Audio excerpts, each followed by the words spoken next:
একজন নারীর জন্য চারজন পুরুষ জাহান্নামে চলে যাবে।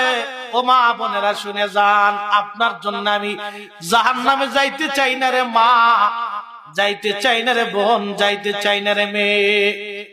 কিয়ামতের ময়দানে আল্লাহ রাব্বুল আলামিন বান্দিকে যখন বলবে বান্দি জাহান্নামে চলে যাও, মহিলা বলবে আল্লাহ মামলা আছে। কার বিরুদ্ধে মামলা রে? বলে আমার বাবার বিরুদ্ধে। ডাকো রহিমার বাবা আব্দুল করিম। লাব্বাইক ইয়া রাব্বাল আলামিন। আল্লাহ কি জন্য আপনি ডাকছেন? ডাক দিয়ে বলবে বান্দারে তোমার মেয়ে তোমার বিরুদ্ধে মামলা করছে। বাবা চোখের পানি ছেড়ে দিয়ে বলবে মেয়েরে, তোর জন্য জীবনের কত রাত আমি পোহাইছি, কত সূর্যের আলো আমি গ্রহণ করেছি, কতদিন আমার জীবন কষ্টে কষ্টে পার হয়েছে রে মা। আল্লাহর আদালত আজকে তুই আমার বিরুদ্ধে মামলা করলি।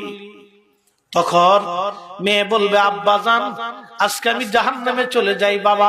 আমার জীবনের যা যা প্রয়োজন ছিল, কাপড় প্রয়োজন ছিল, পোশাক পরিচ্ছদ প্রয়োজন ছিল, লেখাপড়ার টাকার প্রয়োজন ছিল, বিবাহ শাদী দিয়েছেন, শ্বশুর বাড়ির প্রয়োজন ছিল, জীবনের সব প্রয়োজন আপনি মিটাইছেন আব্বাজান।